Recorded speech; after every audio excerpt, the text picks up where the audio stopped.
This call is now being recorded. Okay. So I will share my screen.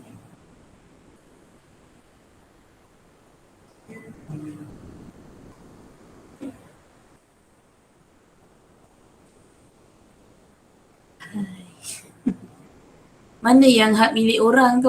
Ada ke? Grup ni ke yang hak milik orang tu? Akhir Yang nama Natasha, madam. Natasha. aduh, hai. Itulah agaknya sebab itulah letak nama yang ada pasangan tidak halal tu kan. Sebab takut macam tu lah ada yang nak slow-slow je kan masuk jarum. Risau juga. Ya tak? Tergugat iman kita. Nampak dia tu. Laju kerja Okay. Sudah. Korang ni satu sekolah ke dulu yang pergi yang mesra ni? Tak adalah madam. Bukan main lagi. Kalau tanya tak nak pula tanya kawan tu bila ada masalah. Sabar je. Okay, so hari ni kita akan continue kita punya last part of chapter 2 lah, market equilibrium ni last part. Market equilibrium ataupun keseimbangan pasaran ni, topik yang ni kita akan combine apa yang kita dah belajar, topik demand last week dengan supply yang hari semalam. Okay, which is dalam chapter ni, okay, tujuan kita adalah untuk mencari keseimbangan pasaran. Okay, waktu bila, okay, pada harga bila kah, okay, the goods goods and services yang ada dekat pasaran tu will be sold out. Ada satu ketika. Dah share screen lagi ya? Oh, ya ke? Penuh cerita, penuh perasaan saya ni tak. Korang punya perangai ni lah yang saya terlupa share screen. Aduh, okay, thank you Anis. Thank you very much. Okay. Okay, so this one market equilibrium lah. Okay, so kat sini kita nak tengok lah sebenarnya dekat kat sini bila demand daripada consumer, okay, bertembung dengan supply, okay, yang akan ditawarkan oleh producer tu, kita tak tengok berapa kata sepakat yang kita boleh capai, berapa harga yang dipersetujui untuk dijualkan, berapa unit of quantity waktu tersebut. Okay, so kita nak tengok, okay, dalam pelbagai price yang diletakkan oleh seller, okay, pada tingkat harga manakah, okay, yang akan menyebabkan kita punya pasaran ni akan achieve equilibrium, keseimbangan. Okay, so yang kita maksudkan sebagai equilibrium tu adalah satu situation. Okay, there is a situation when quantity demanded and quantity supplied are equal. Maksudnya banyak mana yang ditawarkan oleh seller, banyak tu jugalah yang akan dibeli oleh consumer. So waktu tu kita achieve equilibrium, which is pada waktu itu there is no tendency for price and quantity to change. Okay, tiada perubahan harga dan quantity. So kita nak tengok waktu bila dia sold out. Okay, so pasaran tu it can be a physical market, okay, ataupun virtual market. Kalau dulu kita nak beli barang, kita pergi ke kedai, pergi pasar raya kan. Tapi sekarang kita ada juga virtual market ataupun online market kan. Pembelian melalui dalam talian kan. Beli dekat Lazada, Shopee, Alibaba kan. So macam-macam cara. Melalui website, itu pun boleh. Okay, so itu juga dikategorikan sebagai market.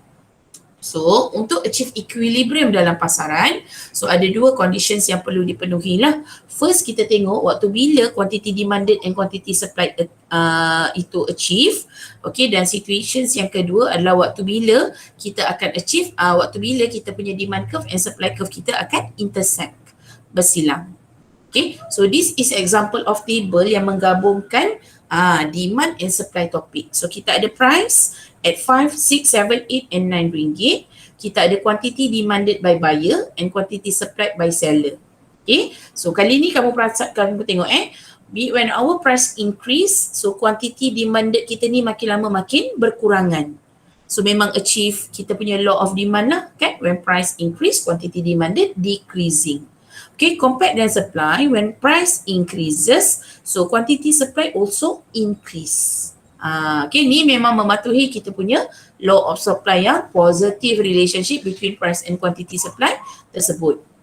Okay, so kat sini kita nampak bila at RM5, okay, seller willing to sell 4 units, tapi demand by consumer is 20 units.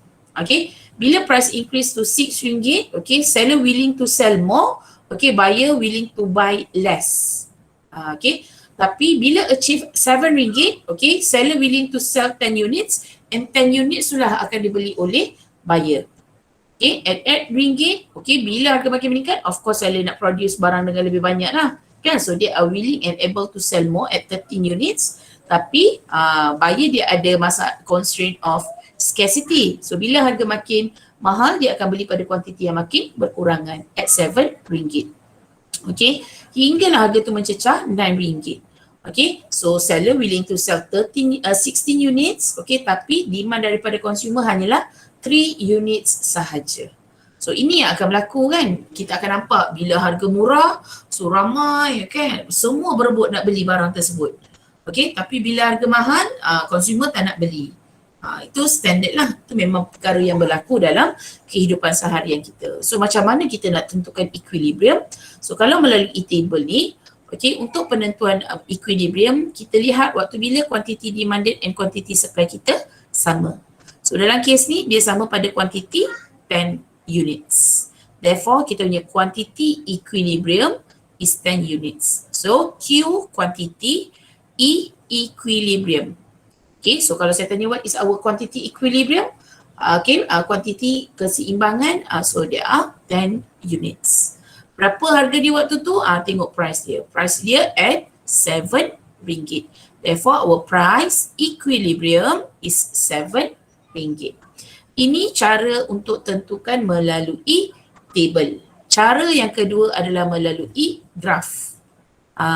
Graph ni kita dapat setelah kita plot based on this market, based on this table. Okay, so nanti kita akan tengok lagi sekali lah macam mana nak plot dia. Okay, so katalah bila dah plot, inilah bentuk kita punya market equilibrium graph. Okay, so sini price, sini quantity.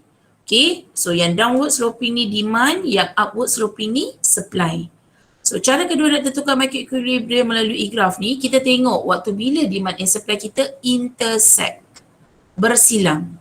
So dia bersilang dekat tengah-tengah ni. Kan? So titik persilangan ini kita tandakan sebagai E yang bermaksud equilibrium point. Titik keseimbangan. So apa fungsi equilibrium point ni? Equilibrium point ni lah yang akan tentukan berapa price equilibrium and berapa quantity equilibrium kita. Okay, so cara nak tentukannya daripada equilibrium point ni kita akan buat dotted lines ni kena pada paksi price. So harga waktu tu RM7. So kita tulis price equilibrium RM7. Okay, nak tentukan price quantity equilibrium, so daripada equilibrium point ni buat dotted lines kena pada paksi quantity. So quantity equilibrium is 10 units. So samalah price equilibrium kita dengan melalui graph dengan melalui table ni sama. Okay, kalau kita plot graph tu betul berdasarkan kepada table memang akan dapat PE and QE yang sama. Okay, now kita nak tengok macam mana nak plot kita punya graph tu. Okay, untuk graph ni, okay, samalah. Okay, kita punya vertical lines. Okay, so this one is vertical, must be price. Okay, yang ini quantity. Okay, kalau kita nak lukis demand curve sahaja, kat situ jadi QD. Kalau kita nak lukis supply curve sahaja, kita tulis QS. Kalau ni kita nak combine quantity demanded dengan quantity supply, so kita tulis quantity. Dan kat sini, unit yang kita gunakan adalah units. Okay, so sini go 0. So price, kita ada 5, 6, 7, 8 and 9. Okay, so let's say katalah kat sini saya letak 5, 6, 7, 8, katalah betul-betul atas ni is 9. Telah cukup is 1. Kalau ini adalah graf kamu, salah. Okay, salah. Sebab apa? Sebab scale yang kita gunakan ni adalah scale RM1. Kan? Scale of 1. So, supposedly,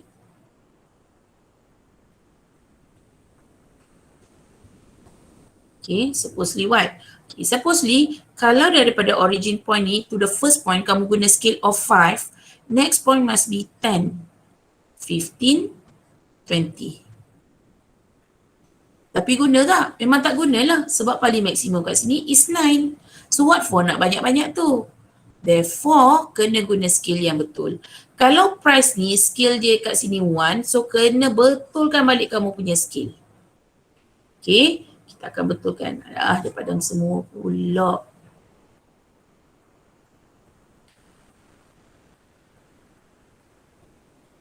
Okay, so kita memang nak guna skill 1 je kan? So kena start 1, 2, 3, 4, 5, 6, 7, 8, 9. Okay, kena start daripada 1 kalau betul-betul nak guna skill of 1. Okay, untuk quantity. Okay, quantity demanded paling maximum is 20. Quantity supplied paling maximum is 16. So maksudnya paling maximum 20 lah. Okay, kita akan start dekat 20. So kita go through dekat numbers kat sini. Okay, so let's say katalah kita boleh dapat. Okay.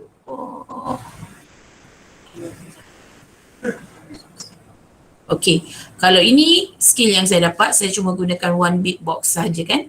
So saya akan guna skill of 4.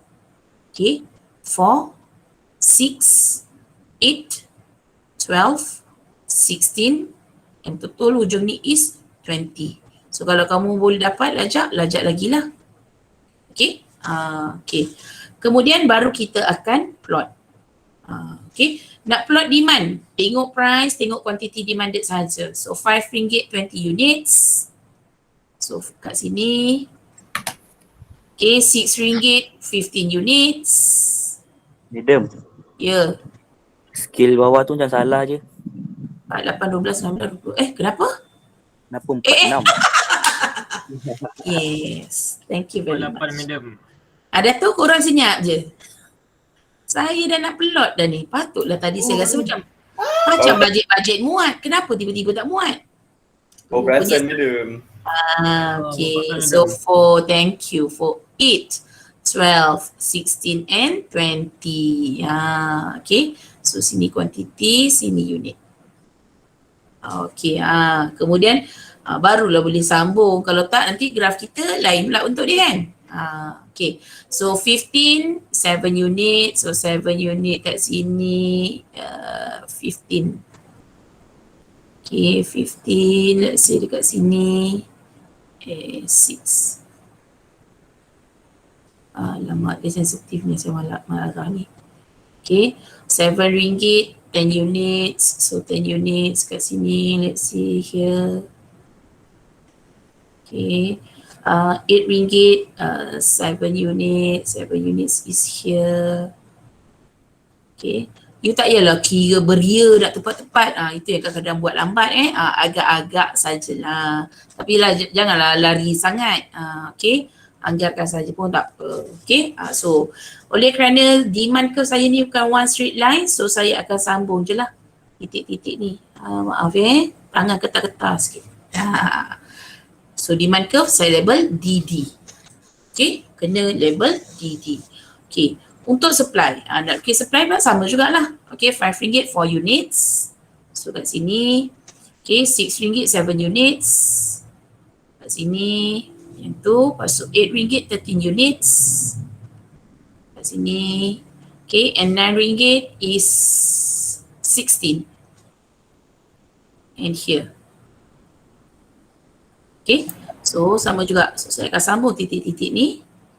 So dia mesti touch lah titik-titik tu So labelkan SS. Maksudnya itu Madam, itu RM5 20 units macam dekat tempat salah. Quantity demand tu madam. Sepatutnya dekat tu kan. Sebab tadi saya dah tersalah kan. Okay, sekejap saya betulkan. Thank you. Aduh, terpadam semua. Sabar je lah. Okay.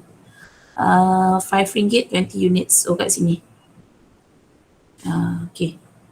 So this one. Okay. So this one is demand curve. So ini belum lengkap Dia hanya lengkap apabila kamu labelkan kita punya equilibrium point. Baru lengkap. So kat sinilah kita achieve keseimbangan. So nak tahu berapa kita punya price equilibrium, buatlah dotted lines. Okay, so untuk cari price equilibrium, okay, so buat dotted lines, kena pada part C, price. So kena pada RM7. Okay, nak cari quantity equilibrium dekat equilibrium point tu. Okay, so kita akan buat dotted lines sampai ke dapat C, quantity. Okay, so itu anggaran lebih kurang 10 units. So this is how kita lukis kita punya market equilibrium graph. So kalau nampak bahagian bawah ni memanglah macam tak digunakan pun madam, memang tak digunakan, tapi memang macam itulah cara dia. Okay, dulu student ada tanya saya, madam boleh tak kita buat sebab banyak sangat kan, so boleh tak kita buat shortcut macam ni madam. Okay, katalah ni buat macam ni. Kalau kuantiti sama, kita buat macam ni lah madam, macam maths, kan, tak boleh. Tak boleh, memang kena start daripada awal. Okay, so dia simple je. Okay, so kalau saya kata lukis market equilibrium graph, so memang kamu kena bayangkan bentuk graph yang bersilang, bentuk X. Sebab demand curve and supply curve kita ni ada intersection dekat tengah-tengah tu. Okay, that's how we determine our price and quantity equilibrium. So kita tahu at RM7, so kita punya pasaran akan clear sebab banyak mana yang ditawarkan, banyak itu jugalah yang akan dibeli.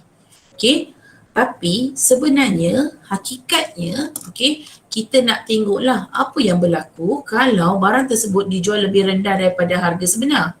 So kita tahu kan, kita punya price equilibrium at RM7, tapi what happen kalau kita jual lebih murah? Okay, okay, azan guys, saya stop sekejap sebab rumah saya ni dekat dengan surau. So saya stop sekejap, so sekejap lagi kita sambung, sebaik saja habis azan.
Okay, so kita continue Okay, so kalau barang yang kita jual tu lebih rendah daripada kita punya harga pasaran, so inilah yang berlaku.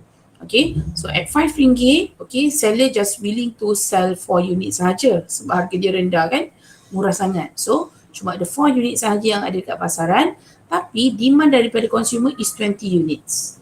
Okay, normal lah bagi consumer. Kalau harga murah memang ramai lah yang berebut nak beli kan.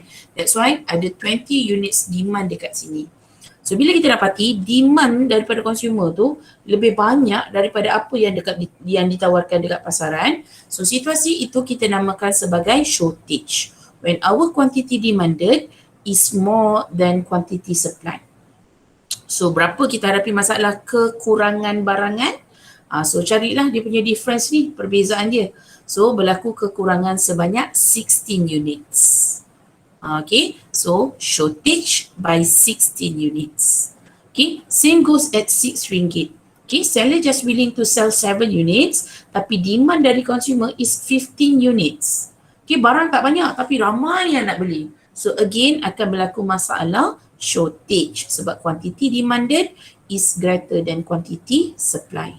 Kali ni barangan kita tak cukup sebanyak 8 unit. So shortage by 8 units. Apa sahaja barang yang kalau kita jual lebih murah daripada harga yang sepatutnya, kan kalau harga sepatutnya RM7 kita jual lebih murah, memang akan berlaku masalah shortage, kekurangan. Okay, so shortage area ni kalau kita nak tandakan dekat kita punya graf, dia akan ada dekat bahagian bawah ni. Okay, sebab ini equilibrium. Okay, that one is equilibrium. Okay, this one is our equilibrium. So, apa sahaja barang yang dijual lebih rendah daripada price equilibrium ni akan menyebabkan masalah shortage, kekurangan. Okay, berbanding jika kita jual lebih mahal, harga barangan itu lebih mahal daripada harga pasaran, kan? Harga pasaran RM7, ada pula, ketikanya dijual pada harga RM8 dan RM9. Okay, so RM8, so seller of course akan produce more kan, willing to sell more sebab dah dapatkan more profit. Tapi demand daripada consumer 7 unit je sebab harga dia terlalu mahal, kan? So bila quantity supply is greater than quantity demanded, akan berlaku masalah lebihan yang kita sebut sebagai surplus. Okay, sebab barang ada 13 unit, yang nak beli 7 unit je, akan berlebih lah kan, ada barang yang tak laku tu. So lebihan itu sebanyak 6 unit. Surplus by 6 units. Okay, so kalau RM8 pun ada yang tak laku, apatah lagi kalau dijual pada harga yang lebih tinggi at RM9, akan berlaku masalah surplus banyak 13 units. Okay, sebab yang nak jual ada, yang ada dekat pasaran 16 units, tapi yang nak beli cuma 3 units sahaja. So akan berlaku lebihan sebanyak 13 units. Maksudnya apa sahaja barang yang kalau kita jual lebih tinggi ataupun lebih mahal daripada harga yang sepatutnya, sini kita ni price equilibrium kan. So kalau kita jual lebih mahal daripada sepatutnya, akan berlaku masalah surplus. So dalam pasaran ada ketikanya kita akan achieve equilibrium. Ada ketikanya kita akan hadapi masalah shortage, ada ketikanya kita akan hadapi masalah surplus. Okay, so kalau quantity demanded is more than quantity supply, so ini adalah situasi of equilibrium. Okay, kalau quantity demanded is more than quantity supply, kan ramai yang nak tapi barang tak cukup, kan barang sikit je, so akan berlaku masalah shortage, kekurangan barangan. Tapi kalau quantity supply pula more than quantity demand, berlambak pula barang dekat pasaran, ramai yang tak nak beli, so akan berlaku masalah surplus. Okay, so bukan setakat kamu kena tentukan, sama ada berlaku equilibrium ke, shortage ke, surplus, kita nak tahu berapa banyak berlebih, berapa banyak tak cukup, kena tahu. Okay, so kalau kita nak gambarkan dalam bentuk graf, inilah bentuk graf kita. Akan ada equilibrium situation, shortage dan juga surplus. Okay, boleh Okay, next kita nak tengok apa yang akan berlaku dalam kita punya price and quantity equilibrium ni apabila berlaku dalam perubahan dalam demand dan juga supply. Okay, so dalam sini, okay, dalam market equilibrium ni sebenarnya kita nak tengok dua benda. Kita nak tengok what happen to price equilibrium and quantity equilibrium. Dua ni je kita nak tengok. So kalau berlaku perubahan dalam demand, kita akan assume that the supply is unchanged. Okay, demand je yang berubah, supply tak berubah. Ataupun supply sahaja yang berubah tapi demand tidak berubah. Okay, walaupun hakikatnya dalam pasaran kalau demand berubah, supply pun akan bertindak balas jugalah. Tapi untuk kita punya level ni, foundations level ni, kita cuma akan lihat single action sahaja. Sama ada demand itu berubah ataupun supply itu berubah. First, kita tengok when our demand increase. Okay, perubahan dalam demand. So bila nak cerita pasal perubahan dalam demand, kena ingat balik lah. Okay, what is the 7 factors yang influence demand tu? Kan kita ada price of related goods, kita ada consumers income, kita ada number of population, kita ada consumers taste, fashion and preferences, kita ada expectation about future price, kita ada factor of advertisement, kita ada factor of seasons and festive seasons and climate. So apa faktor-faktor tu yang menyebabkan kita punya demand ni increase? Okay, so kalau soalan tanya, okay, apa faktor yang menyebabkan demand increase? So your answer also need to be specific lah. Kalau nak cerita pasal price of complementary goods, kena inform yang price of complementary good decrease. Okay, contoh. Apa contoh price of complementary good? Between complementary good between car and petrol. Kan? So apa yang menyebabkan demand for car increase? Demand for car akan increase jika price of petrol decrease. Kan? Bila harga petrol makin murah, so demand of quantity demanded of petrol akan increase. Oleh kerana dia perlu digunakan sekali dengan car, so that's why demand for car akan increase. So in general kita akan tulis when price of complementary good decrease. Kalau complementary good to decrease, substitute goods akan sebaliknya pula. Okay, when price of substitute good increase, so demand will be increase.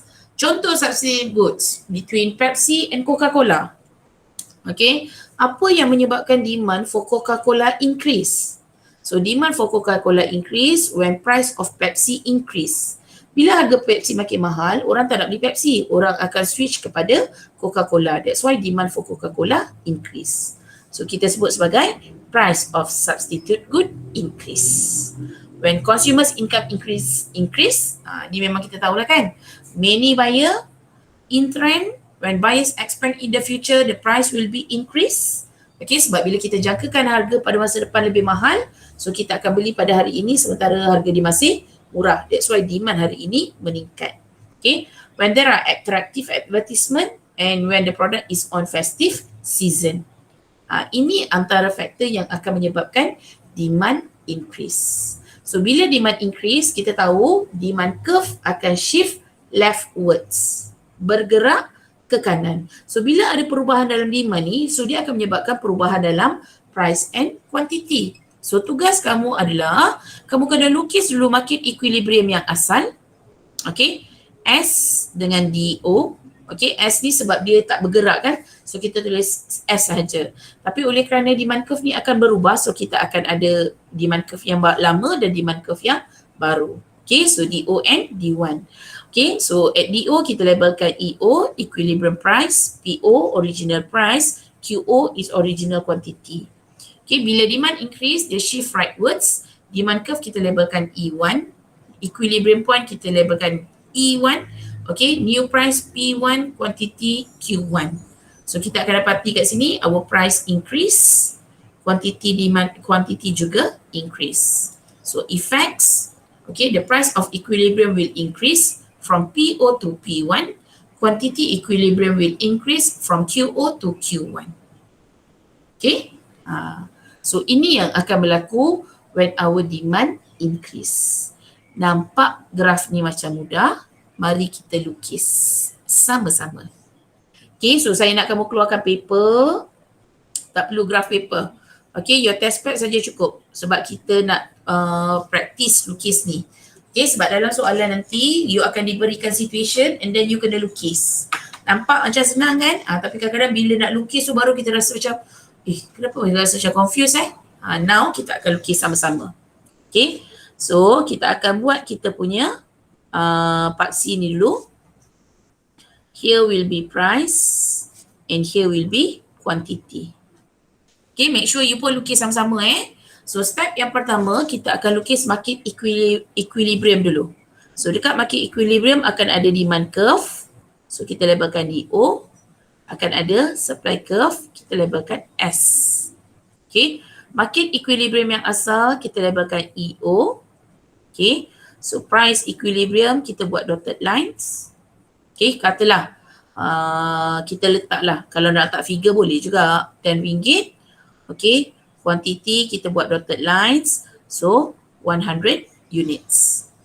Okay, situations kita tadi adalah our demand increase. So bila demand increase, okay, saya guna pen lain supaya kamu nampak. So bila demand increase, kita akan lukis satu demand curve yang bergerak ke kanan. So downward sloping demand curve bergerak ke kanan. So kita bubuk arrow dan new demand curve tu kita label as a D1. Okay, so new demand curve bersilang dengan original supply curve kita. So kat sini dia punya intersection, new equilibrium point kita tulis E1. So bila ada new equilibrium point, maksudnya akan ada new price equilibrium and quantity equilibrium. So price equilibrium kita buat dotted lines. Okay, so let's say RM12. So kita buat arrow menunjukkan harga tu naik. Okay, untuk equilibrium quantity kita buat dotted lines kena pada paksi quantity. So let's say 120 units masa tu. So buat tanda arrow. Okay, so apa yang you kena tulis?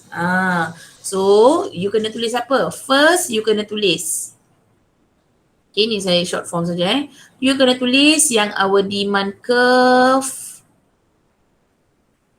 Okay, shift to the rightwards.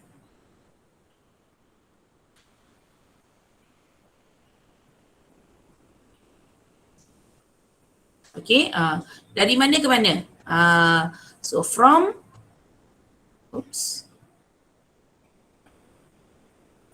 DO to D1.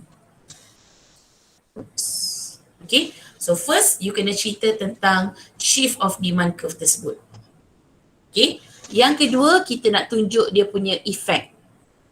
Kan kat sini kita ada tuliskan effect dia price increase, quantity increase. Itu dalam short form saja.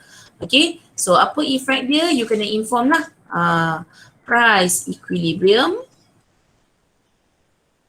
Okay, saya guna short form saja Dia sensitif lah.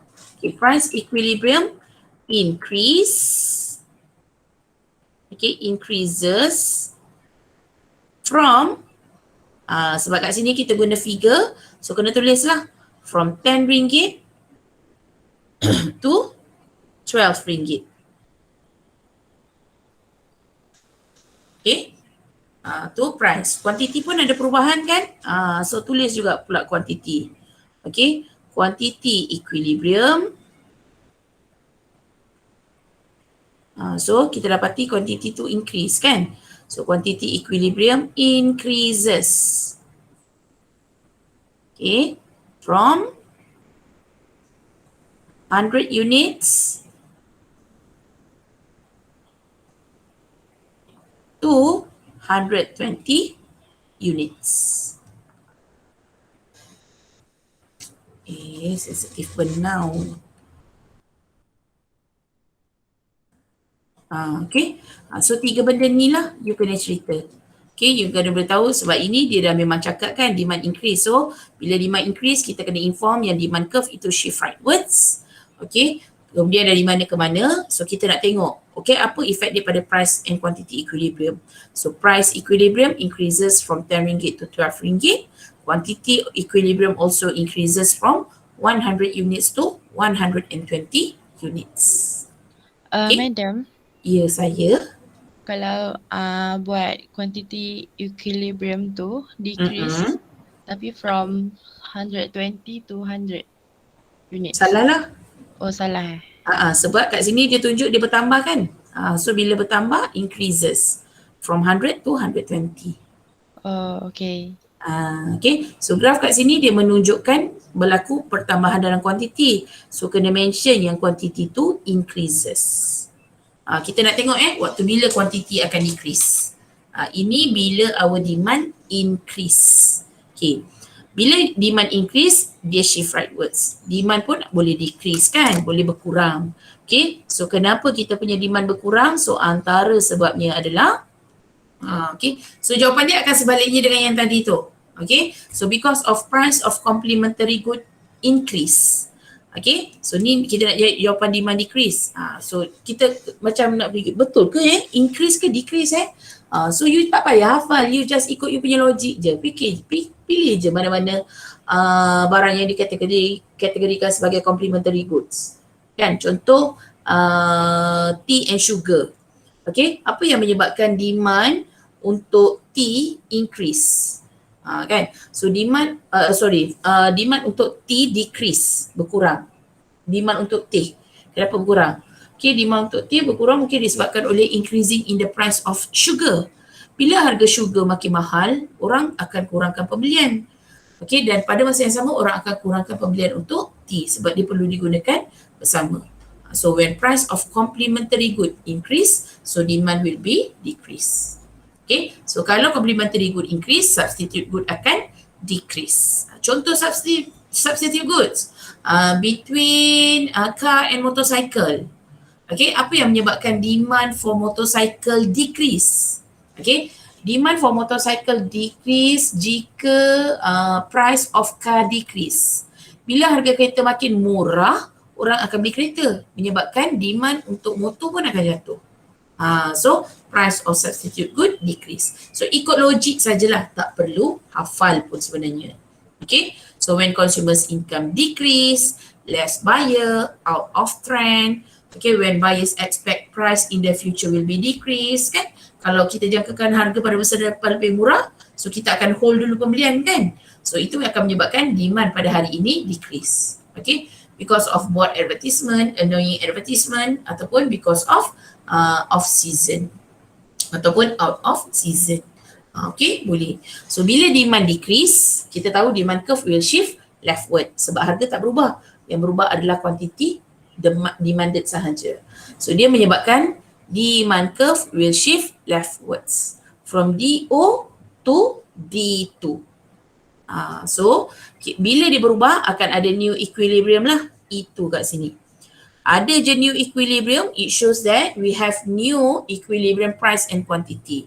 So price equilibrium P2, quantity equilibrium Q2. So kat sini kita nampak lah, harga barang tu akan jatuh, quantity dia pun akan semakin berkurangan. So the effects, price decrease, quantity decrease. Okay, so apa saja barang yang kalau mengalami kejatuhan harga dalam demand, memang akan menyebabkan kejatuhan harga. Dia akan dijual lebih murah. Dia buat sebab orang dah tak nak beli kan. Contoh macam handphone. Kalau dulu handphone sebelum ada smartphone yang touch screen ni, kita guna smartphone, handphone yang keypad dia, kita boleh rasa dia punya keypad kan. Dia ada wujud keypad tu. Dia boleh wujud keypad. Which is yang waktu tu sambil drive pun sebenarnya boleh type tanpa tengok screen. Sebab kita dah boleh hafal dah keypad dia dekat mana. Kan kalau yang touch screen sekarang ni, smartphone ni tak boleh kan. Boleh je tapi sekarang spelling error. Tapi kalau yang handphone yang dulu tu, dia tak payah tengok screen pun sambil drive pun. Tapi berbahaya menggunakan telefon sewaktu memandu. Sesekali tu kadang-kadang emergency terpaksa juga kan. So tak perlu tengok. Okay, tak perlu tengok screen. So handphone yang sebegitu, tapi bila wujudnya, okay, berlakunya perkembangan teknologi, okay, semakin ada penambahbaikan dalam kita punya smartphone, itu menyebabkan demand untuk handphone yang lama ni decrease. Handphone 3310 Nokia, dulu kan ada Nokia 3310, Sony Ericsson, so demand tu decrease sebab orang dah beralih kepada new trend. Okay, itu menyebabkan price of smartphone yang sebegitu mengalami penurunan harga. Dan kita akan dapati kuantiti dia di pasaran juga semakin berkurangan.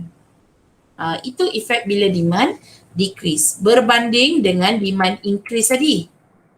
Kan? Bila demand increase, ramai yang demand barang tersebut.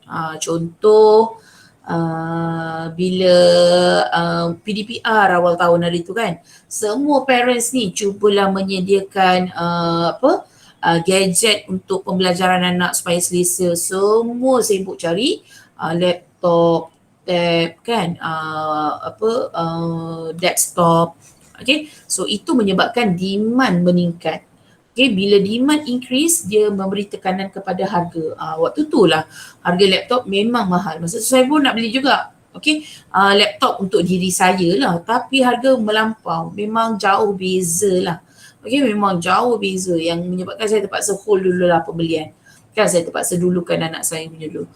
So itu menyebabkan demand increase. Okay, dan pada masa yang sama, kuantiti dia akan bertambah dekat pasaran lah. Sebab berlaku peningkatan dalam demand. So apa saja barang yang kalau demand dia increase, so dia akan beri tekanan harga, the price of the goods will be increased and quantity demanded increase. Sebab tu kadang-kadang ada barang-barang yang viral kan, yang diviralkan ni mula-mula macam kita rasa reasonable lah, harga dia murah lah, tapi makin lama makin viral, harga dia makin mahal pula. That is because of changes in demand. Okay, so ni kita dah lukis tadi bila demand increase. Now kita nak lukis bila our demand decrease. Apa yang akan berlaku pada kita punya demand ni? So when our demand decrease, benda pertama you kena prepare dia punya graph dia dulu. Okay, so here will be quantity, here will be price. Ni you all lukis sekali tak ni? Lukis sekali tak? Ya, madam. Lukis sekali, madam. Lukis, madam. Jangan tak lukis. Ya. Lukis. Okay, lukis jangan tak lukis. So this one is the O. Okay, kita akan lukis market equilibrium, so mesti ada supply curve. Okay, equilibrium quantity. Okay, equilibrium point EO. Nak tentukan price equilibrium, buat dotted lines. Okay, katalah serabut lah madam. So buat je PO and QO. Okay. Siapa ni yang nak bercakap dengan saya ni? Ada ke? Siapa yang tak turn on mic? Tertidur ke bang? Gambar tu macam tertidur. Okay. So itu original market equilibrium. Now bila demand decrease, kita tahu demand curve akan shift leftwards. Okay. So bila shift leftward, kita lukis dia turun ke bawah sini. Okay, kita labelkan as a D1. So demand curve akan intersect dengan supply curve yang baru kat sini. Kita labelkan E1. Okay, so dotted lines kita okay ke price, so dia akan jadi P1. So kita nampaklah harga ni jatuh ataupun turun. Kan, harga mengalami penurunan harga. Quantity equilibrium buat dotted lines. So labelkan Q1 and arrow. Arrow ni mesti ada lah. Perubahan dalam demand kena tunjuk, perubahan dalam price kena tunjuk, perubahan dalam quantity pun kena tunjuk. Okay, so macam biasa, okay, so bila dia kata dia suruh explain what happened, so you kena inform lah. Okay, so when our demand decrease, kita punya first kali kita cerita pasal kita punya demand curve. Okay, our demand curve will shift leftwards. Okay, akan bergerak ke kiri from DO to D1. Okay, kemudian kita nak cerita pasal dia punya price, perubahan dalam price. Okay, so price equilibrium, okay, decreases, okay, from PO to P1. Okay, so harga turun. Third, kita nak cerita pasal quantity equilibrium. Okay, quantity equilibrium will be decreases from QO to Q1. Okay, yang tu. So bila saya nak marking, saya tengok apa?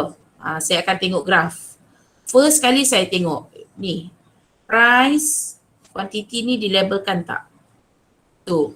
Kemudian saya akan tengok yang original market equilibrium. Supply dengan demand. Betul ke tak? Okay. Equilibrium point ada ke tidak? Price equilibrium, quantity equilibrium yang asal ada ke tak? Okay. Itu dah dapat markah dah. Kemudian saya akan tengok Demand curve tu bergerak betul tak? Ke kiri ke kanan tu betul tak? Ada tak D1 dilabelkan E1, P1, Q1? Itu ada tak? Okay, kena labelkan. Tak boleh biarkan togel macam tu je. Okay, itu satu. Kemudian saya nak tengok nanti, okay, ke mana demand curve tu bergerak, apa yang berlaku pada price tersebut dan apa yang berlaku pada kuantiti tersebut. Okay, saya nak tengok price increase ke, quantity increase ke. So, 3 benda ni, okay, yang dia punya explanation ni yang saya akan tengok, yang saya akan nilai. So, kena lengkap lah jawapan kamu tu. Okay, kalau ikut secara simpelnya, kalau sebagai notes tu takkanlah saya nak tulis macam tu kan. So, ni kita nak tunjukkan when price decrease, when demand decrease, our price will decrease and quantity will be also decrease. Okay, so ini perubahan dalam demand. So demand saja yang berubah, supply tidak berubah. Sekarang kita nak tengok perubahan dalam supply pula. Okay, sama ada supply increase ataupun supply decrease. Okay, first kita tengok when our supply increase. So apa yang menyebabkan supply increase? Perubahan dalam supply tu kena ingat 6 tu lah. Okay, the 6 factors, the 6 determinants of supply. Kan?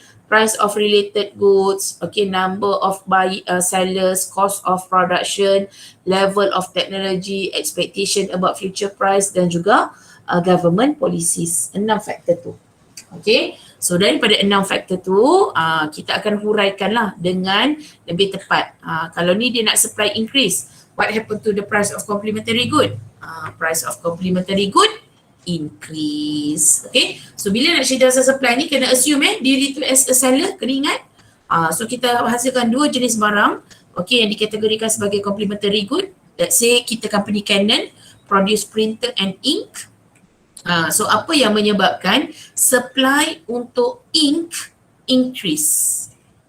So supply untuk ink increase when price of printer increase. Sebab bila price of printer increase, so seller tends to produce more. Oleh kerana printer perlu digunakan sekali dengan ink, that's why the supply of ink akan increase pada masa yang sama. Okay. Price of substitute goods akan berlaku sebaliknya. So kita producer yang produce 2 jenis barang yang berbeza. Kan? So contoh between handphone lah. Okay, ataupun between stationery company kan. Okay, dia hasilkan pen, dia hasilkan pencil. So what happened to the supply? Okay, apa yang menyebabkan supply of pen increase?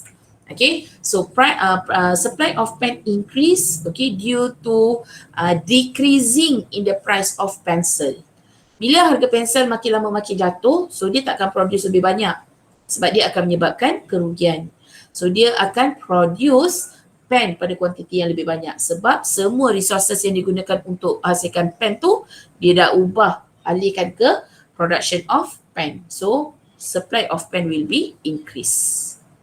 Okay, jika disebabkan oleh many seller, okay, when cost of production decrease, kan makin lama makin kurang, so kita boleh beli lebih banyak raw materials, so kita boleh produce lebih banyak quantity. Okay, bila adanya advanced energy ataupun kita gunakan advanced energy, when sellers expect price in the future will decrease, kan, okay, kita seller jangkakan harga barang kita akan jatuh pada minggu depan, so hari ni kita akan produce pada kuantiti yang lebih banyak to get more profit sementara sempat. That's why supply kita increase. Okay, when government give subsidies, okay, sebab bila government beri subsidies tu dah kurang lah burden pada kita kan, that's why supply boleh increase. Ataupun when government eliminate tax, hapuskan cukai. Sama ada government eliminate tax ke, reduce tax rate ke, itu akan menyebabkan our supply increase. So when supply increase, pergerakan dia sama macam demand lah. Demand increase bergerak ke kanan, supply increase pun akan bergerak ke kanan. So tak susah pun. Kalau rasa susah nak faham, hafal yang tu je lah. So when supply increase, dia bergerak ke kanan. So apa efek dia pada price? So kita dapati, okay, price akan mengalami kejatuhan harga tapi kuantiti akan semakin meningkat. Okay, so price decrease, quantity increase. Okay, contoh yang kita boleh berikan bila supply increase ni, antara contoh yang paling mudah kita boleh nampak bila musim buah-buahan. Bila musim buah, tak kira lah buah rambutan ke, buah durian ke, buah mangosteen ke, kan sekarang tengah musim kan. Okay, bila time musim durian, so akan berlaku lambakan buah-buahan dekat pasaran. Masa tu memang mewah lah beli buah, kan. Beli durian tu asal request mesti balik tu dapat, kan. Saya request dia husband balik tu mesti dia akan buat jinjit 2 beg plastik durian. Sebab tengah murah. Itu normal. Okay, sebab bila berlaku longgokan bila berlaku musim durian, so supply of durian akan banyak di pasaran. Okay, so akan berlaku kejatuhan harga. That's why kita beli durian hari ni murah sebab tengah musim. Lagi satu yang saya suka beli adalah beli rambutan. Rambutan 3 kilo RM10. Mana nak dapat selalu sekilo RM8. Ini 3 kilo RM10 kalau area saya lah. Okay, beli buah doku pun sama 3 kilo RM10. Beli buah pulasan pun sama 3 kilo RM10. Sebab sekarang ni tengah musim buah-buahan. So harga buah akan jatuh tapi kuantiti dia dekat pasaran akan meningkat sebab sedang musim. Okay, so macam mana kita nak lukis dia sendiri. Kan ini dah siap lukis ni. So kita nak lukis. Now kita akan plot graf yang baru. Okay, so this one our graph. Here is quantity and here is price. So benda pertama, lukis market equilibrium yang asal. Okay, kali ni D saja. Tak perlu DO, D1 sebab demand tak bergerak kan. Yang bergerak adalah supply. So oleh kerana ada perubahan supply, so kita akan place SO. Okay, equilibrium yang asal, EO. Okay, kalau rasa macam susah lah medium saya macam slow sikit. Tak faham lah PO, P1 tu. Tak apa, kita letak figure. Okay, RM100 at quantity 10 units. Okay. Bila supply increase, tadi kita cerita supply increase kan. So supply increase, supply curve akan shift rightwards. So ini supply curve, okay, ini supply curve, dia shift rightward ke bawah sini. So kita tarik lagi satu garisan. So kita labelkan S1. So S1 ni dah bersilang dengan original demand curve. So this is our new equilibrium point. Labelkan E1. Nak cari new price, buat dotted lines. Okay, so kita dapati kat sini price decrease. So from RM100 to RM80. Okay, so what happened to quantity? Buat dotted lines. So kita dapati quantity kita bertambah from 10 units to 15 units. So lengkap lah graf kamu ni. So apa yang kena nak kena nyatakan? First kena nyatakan shift of supply curve, kan? So our supply curve shift rightwards, okay, from SO to S1. Okay, so tu yang pertama. Yang kedua kita nak cerita pasal perubahan price. Okay, so price. Okay, price equilibrium, okay, will be decreases from RM100 to RM80. Okay, and third kita nak cerita pula perubahan tentang quantity equilibrium. So quantity equilibrium will be increases. Okay, from 10 units to 15 units. Oops. Okay, so ini. Okay, kena nyatakan okay, yang you punya demand supply curve to shift rightwards. Kena inform yang price to decrease. Kena inform juga yang quantity to increases when our supply increase. Okay, boleh ke guys? Setakat ni, dah 3 graf ni kita lukis. Boleh ke? Boleh. Sekejap guys, saya nak check anak saya dah solat belum. Aduh. Anak, Izamirul, Aileen, dah solat belum? Okay. Okay, last. Okay, last kita tengok when our supply decrease. Okay. So supply decrease ni kenapa? So supply decrease ni antaranya disebabkan oleh price of complementary good decrease, okay, price of substitute good increase, cost of production increase, less seller, outdated technology, sellers expect price in the future will increase, okay, government eliminate subsidy, government impose tax ataupun raise tax rate. Ni antara beberapa faktor lah yang menyebabkan our supply decrease. So bila supply decrease, kita nak tengok betul ke price dia increase, quantity dia decrease. Kalau tengok pada graf ni macam tu lah. Kan, kalau tengok macam betul. So kita nak tengok betul ke kan. So nak tengok betul ke tidak, so kita test. Kita try lukis sendirilah. Okay, so kita akan sediakan axis dia. Here will be quantity and here will be price. Okay, here will be demand and supply. SO. Okay, equilibrium price EO. Okay, price equilibrium PO. Quantity equilibrium QO. Okay, so ini original dia. Now, bila supply decrease. Okay, so this is our supply curve.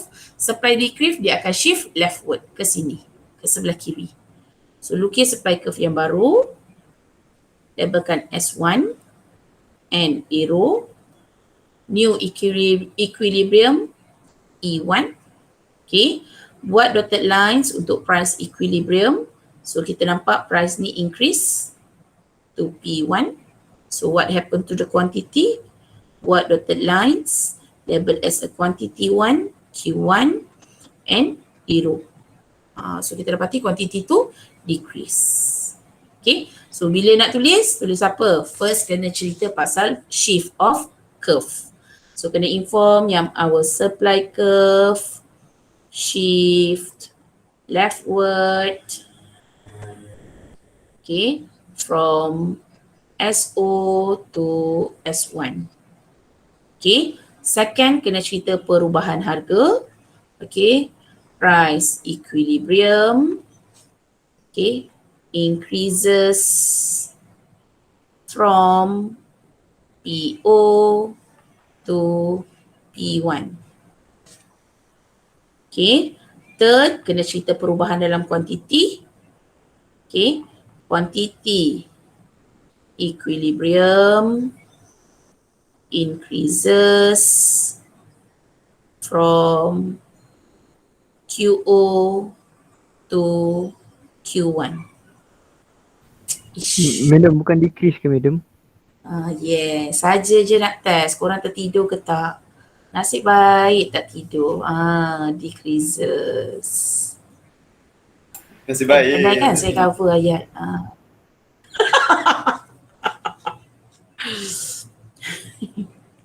Dah petang, alah, Pak Bahar dah petang.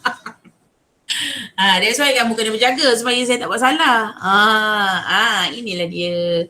So kita nak tengok betul ke sama ke dengan apa yang kita buat tadi tu. So supply curve shift leftwards. Okay. So sama tak bentuk supply curve leftward? Okay. Sorry bukan sini. Mana saya pergi tadi? Allah, saya lukis kat tempat yang salah. So ni shift leftwards. Okay. Kemudian kita katakan our price increase. Betul tak price increase? Okay. So betul price increase. So kita dapati quantity kita decreases. So betul quantity decrease. Okay. So betul lah graf yang kita lukis tu. So this is how kita plot kita punya graph. Okay. Sama ada jika berlaku perubahan dalam demand ataupun perubahan dalam supply. So selalunya soalan dia akan beri you situation. Okay, dia akan dapat satu case tadi, situation, so you kena analyse. Okay, yang berubah, kalau situasi ni berubah dia akan effect apa? Demand ke supply? Oh, dia akan effect demand. Kemudian you kena decide pula. Okay, based on situation ni, demand tu increase ke decrease? Oh, you decide, kalau baca ni demand increase ni. So bila demand increase, baru you plot graph. Demand dia shift rightwards, you cerita price dia increase, quantity dia increase. So step yang pertama you kena faham situations tu dulu. Itu sebenarnya cabaran yang paling besar. Sebab kadang-kadang student dia salah interpret. Dia baca situation, dia ingat dia akan influence. Okay, situation tu akan influence supply. Sedangkan dia akan influence demand. Okay, so kena hati-hati, kena baca. Ada apa Adam? Adam Nazhan? Lagi ke?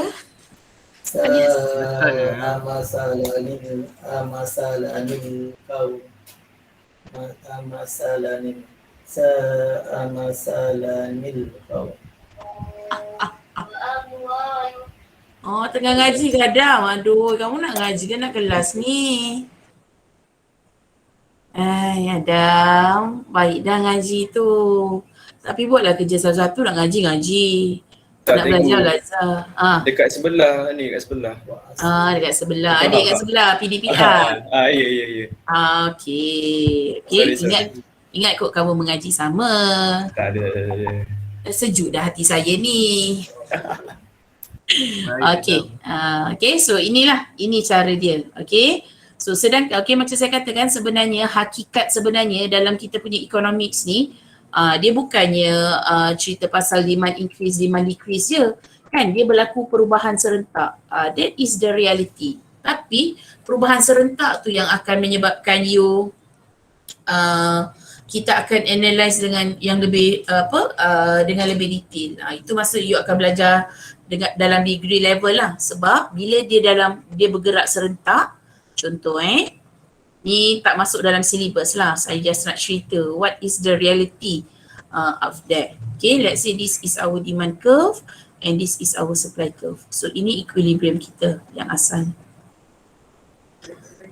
Okay, kadang-kadang harga satu-satu barang, demand satu-satu barang tu dia increase.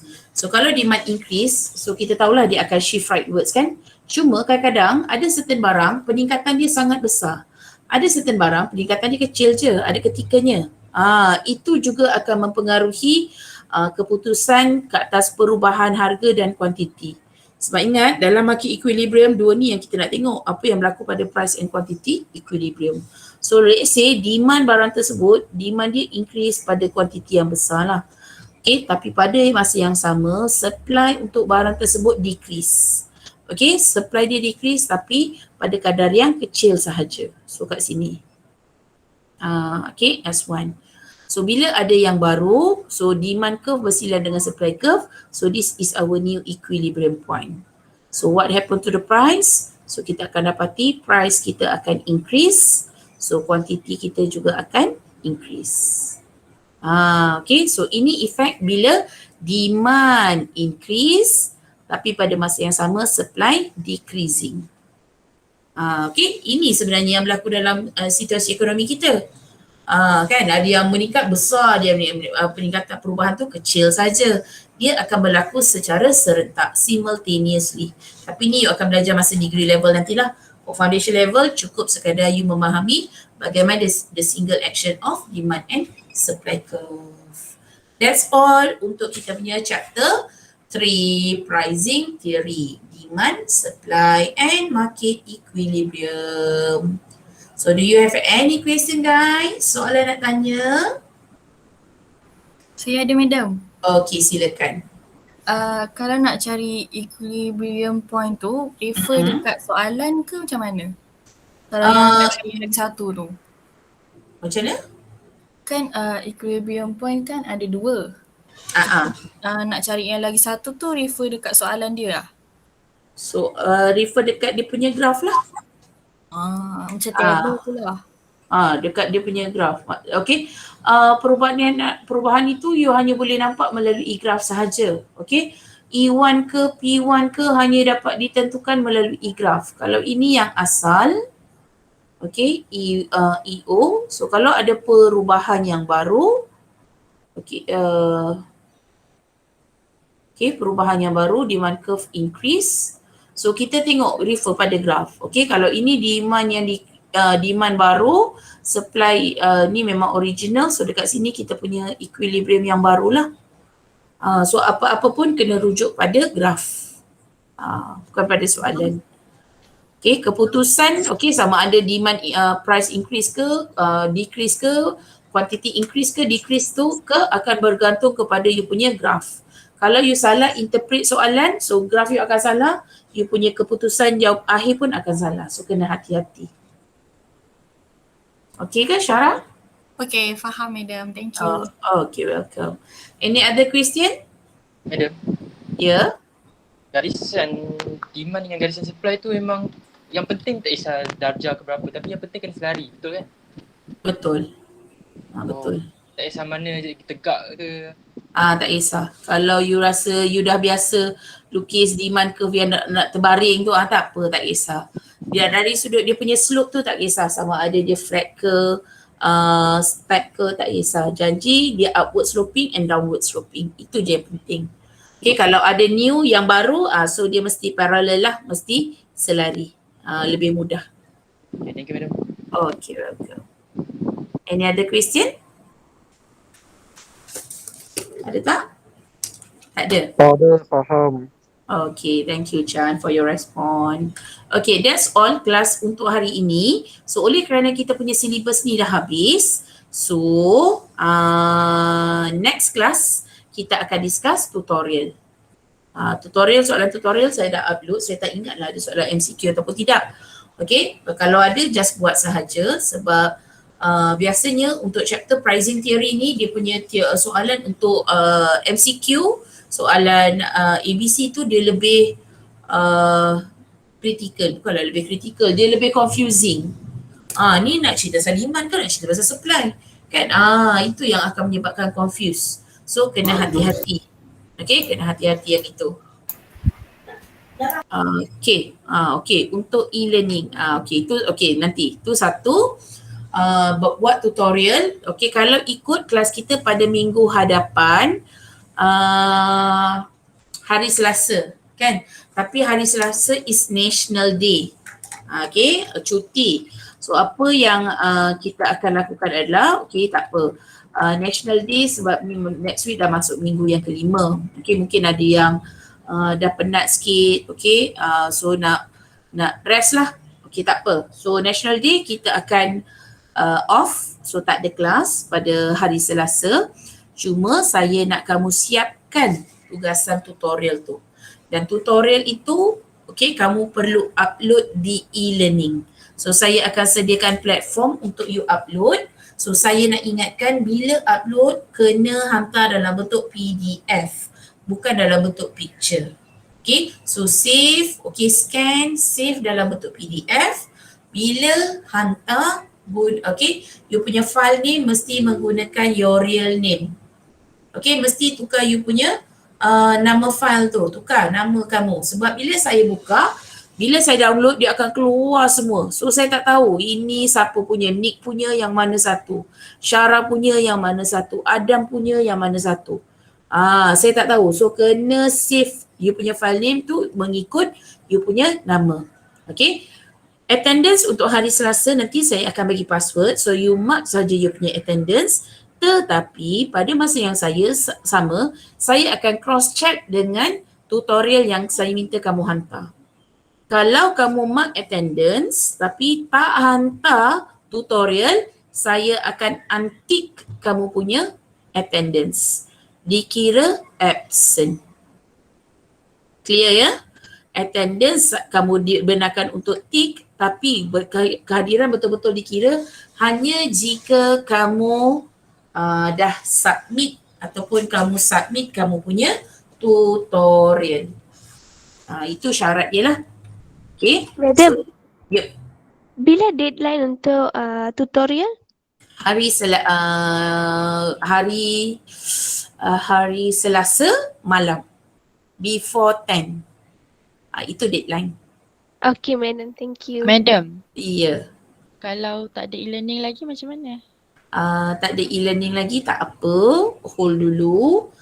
Saya rasa dalam sehari dua ni kamu akan dapat kot Matric Card sebab ni baru hari Rabu, Khamis, Jumaat. Saya rasa dalam sehari dua tu akan dapat.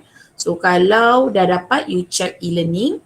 Okay, kalau tak ada lagi you inform I, okay, beritahu saja dalam WhatsApp group tu, okay, bagi you punya metric number, so nanti I akan enrollkan.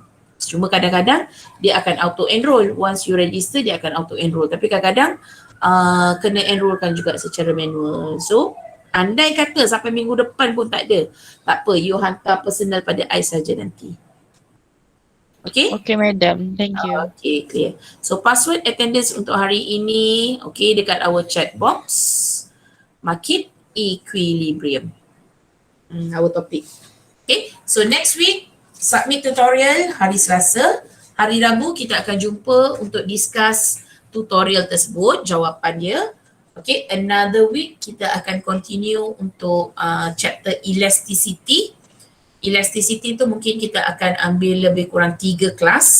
Okay, selepas habis elasticity kita discuss tutorial elasticity. Sebaik saja habis discuss tutorial elasticity, kita akan ada midterm test. So jangkaan midterm test kita adalah pada minggu yang ke-7.